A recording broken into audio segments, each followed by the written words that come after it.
Build Change is a nonprofit social enterprise that works with people in developing countries to build houses and schools that don't collapse in earthquakes and typhoons. There are two basic problems that we're trying to solve. The first one is the number of deaths, injuries, and economic losses that often happen in emerging nations when there is an earthquake. It's not the earthquake that kills people, it's the collapse of a poorly built building.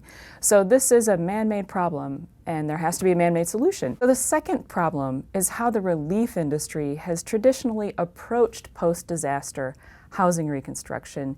Usually they bring in a bunch of contractors to build large numbers of houses for people at a high cost per house, with very little opportunity to build local skills and contribute to the local economy, and without involving the homeowner in the process. We've been working within the industry to change the way post-disaster reconstruction is done. The Indian Ocean tsunami happened in Indonesia in 2004. We started our first program in Aceh to help people rebuild after that disaster. And because I was a bricklayer, I could actually go out and train masons how to lay bricks. So we started small and on the ground. We hired local engineers, local architects. We got our hands dirty trying to figure out how do you actually build an earthquake-resistant house in this context. Once we figured out how to do it ourselves, we started outsourcing our methodology. So we shared our design and construction guidelines with other NGOs. We trained their staff. We supervised their construction. We trained their builders. And we were able to increase our impacts by a factor of 100 by doing this. We've been expanding our model from a direct service approach to a system change approach. We're working with governments from the start, right after a disaster, to change the way they approach the reconstruction.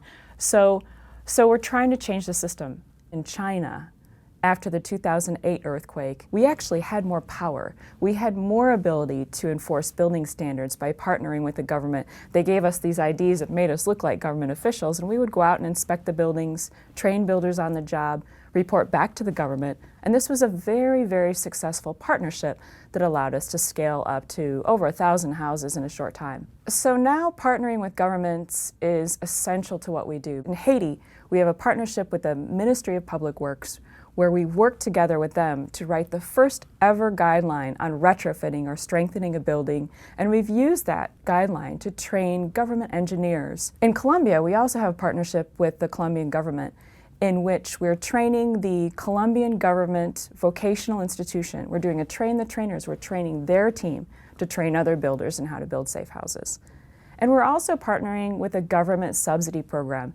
Build Change doesn't build houses for people. We don't provide the financing for people to build houses. That usually comes from some other source. Because we're working in an environment where building code enforcement isn't common, we need to use that financing as leverage. So we regularly partner with the institutions that provide that financing to make sure that it's contingent upon meeting standards for construction. We're not expecting homeowners to build a house themselves.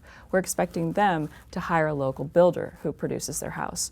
So the private sector provides the supply for safe construction, while the homeowners have to demand safe construction. We work very closely with the private sector, everything from the small-scale local builder, the local building material producer, on up to financing institutions, insurance companies, and large-scale contractors and material suppliers. Over the years, we have evolved, or I guess better defined, our theory of change and the barriers to scale for what we do. And it really comes down to money, technology, and people. We have to have the right technology. It has to be locally available.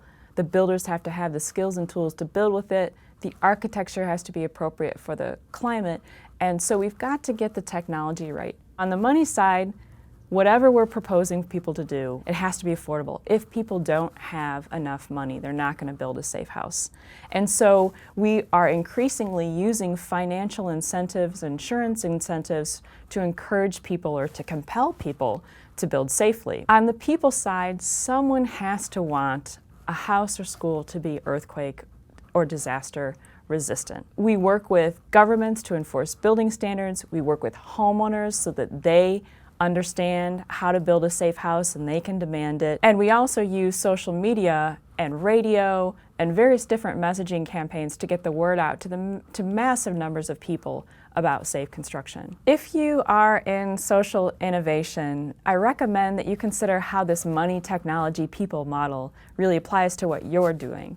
How to get the right financing in place, how to make sure the technology is appropriate, and how to compel people to really change.